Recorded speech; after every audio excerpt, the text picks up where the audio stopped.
Hello, this is Bronwyn Ailey, local food systems and small farms educator for the University of Illinois. And today is Friday, June the 5th, and I'm bringing you the 10th weekly installment of my video update called Local Food Happenings at the Dixon Springs Ag Center. And for this week, one of the things I wanted to focus on was talking about scouting for insect pests in a high tunnel or protected culture production system. Typically, in this type of production system, we have three insect pests that we see year after year, and those can be aphids, thrips, and spider mites, and other types of mites as well. Spider mites are the most common.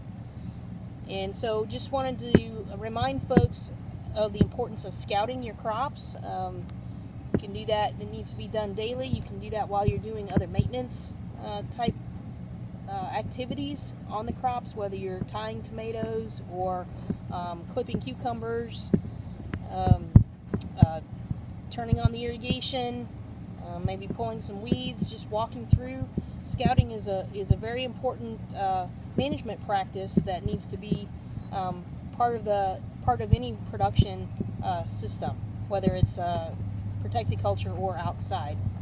And so by scouting for these insect pests, we can monitor when their populations come in and what level of population we might be seeing to help us make management decisions on how we're going to control these pests. A couple of other insect pests that we might see later in the season can be different types of worms or caterpillars that might come in. That could include like a tomato hornworm, maybe tomato fruit worm, armyworms. We typically see those just a little bit later in the season, and from scouting today and earlier in the week, I haven't really noticed many worm pests at all in any of the tunnels, but we are seeing aphids, thrips, and spider mites in the hydroponic tunnel. And so a little bit later in the video, we're going to see some examples of those. Hopefully you'll be able to see them in the video and give you an idea on what those may look like, and just a reminder of the importance of scouting. I just want to give a real quick update on the status of our mystery row in this tunnel with the tomatoes. If you remember, this far left row had been planted with variety trial tomatoes at the same time, April the 3rd, as these other three rows. And this row on the left had some strange things going on where the plants did not take off. Their roots never grew. They were very stunted and dying. And so we pulled all of those out and replanted with some red deuce varieties, a red deuce tomato variety. And you can see these transplants have taken off nicely. I see no delay in their growth. We've put the first string on. They've set their first flower cluster. They're setting their second flower. They look very healthy and are growing really well.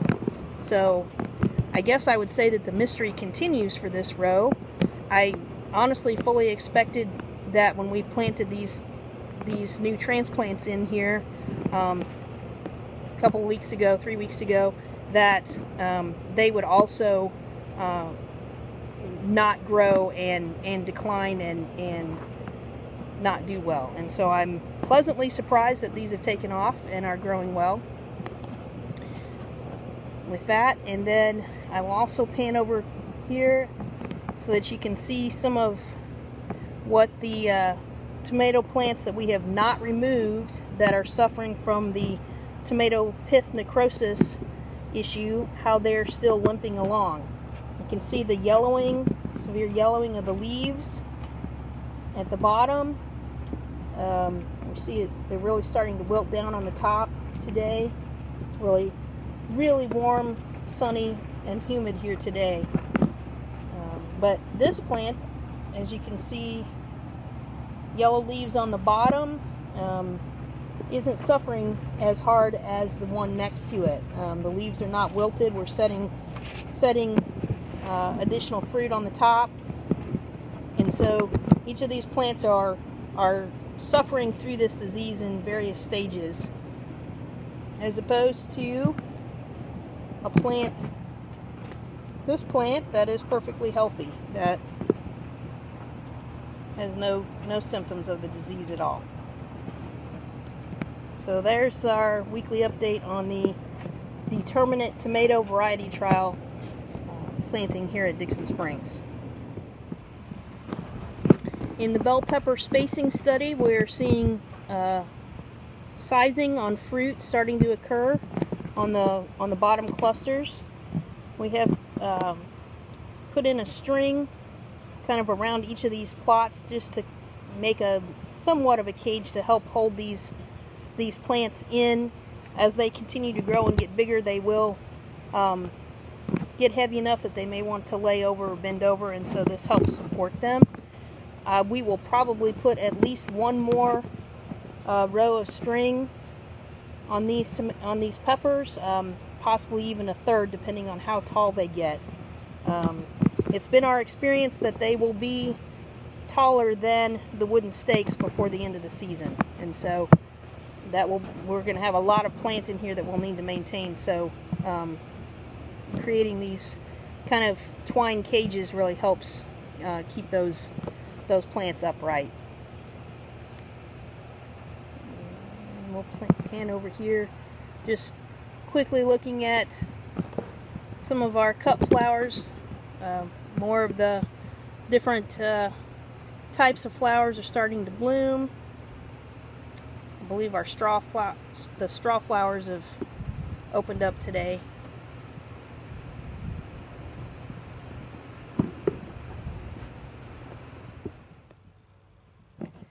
As I mentioned earlier, scouting for insects is extremely important in protected culture crops. And one of the insects that we have noticed today while we were harvesting strawberries was spider mites. And as I'm going to move in, try to get it to focus. If we hold really still, you can see the webbing across the top of the plants, and you see the light colored insects that are moving across the webbing. Those are the spider mites. Maybe you can see them moving on the right here on the edge of the leaf.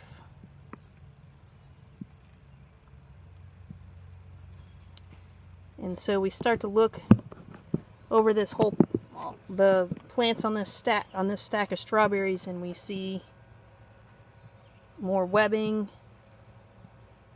and more spider mites. They're really moving. They really enjoy this. It's dry in here. They're not getting any additional rain because we are in a protected culture system, and so their populations can really explode if we're not on top of this. So we will be making a miticide application later today.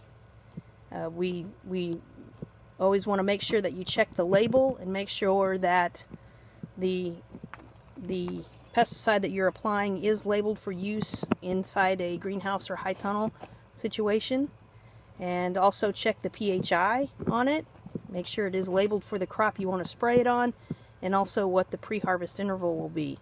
And so the product that we'll spray later today is called cane Mite, and it is labeled for use in a greenhouse, and it does have strawberries on the label, and the PHI for strawberries, application on strawberries, is 1 day, which works out great for us because we are harvesting every other day on the strawberries, and we wouldn't want to be putting on a product that had a PHI of any longer than 3 days max. And so we will try the cane Mite and see if we can't knock these spider mites back.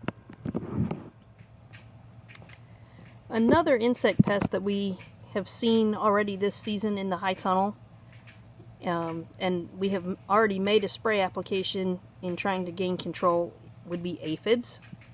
And if we look on this leaf, we can see a little bit of the residue from where the aphids had been feeding. We also see the dead body, the dead aphid bodies on this leaf.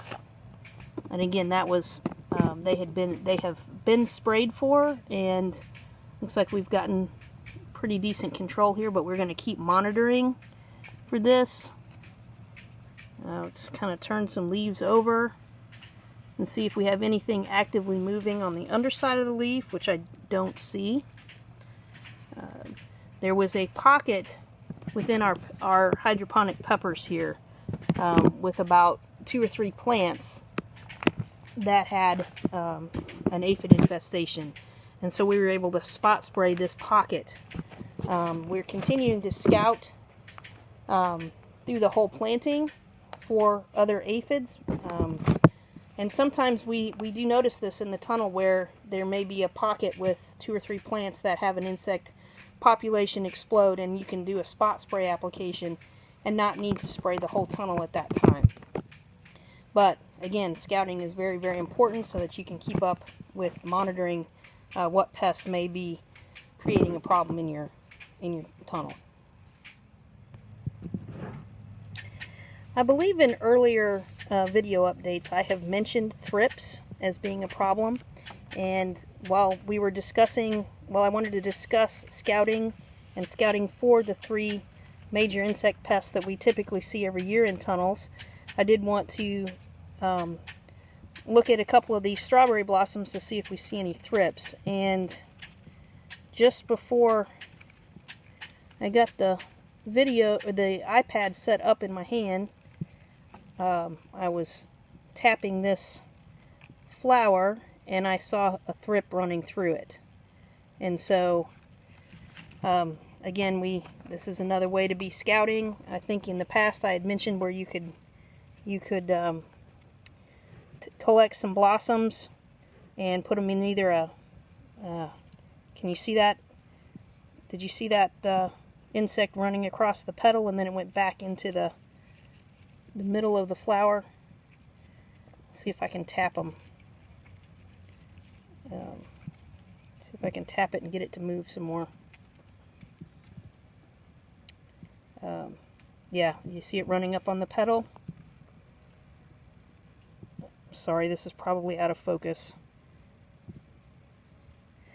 But again, this is another good example of why we need to continue to scout, because these insect pests are out there in our plants, and we need to be looking for them. And so, I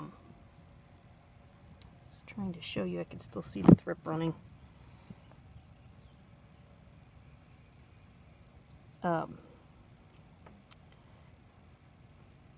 So this is, again, just an example of needing to monitor for insect pests, know what pests are in your different crops, and have a management plan in place for how you're going to control those.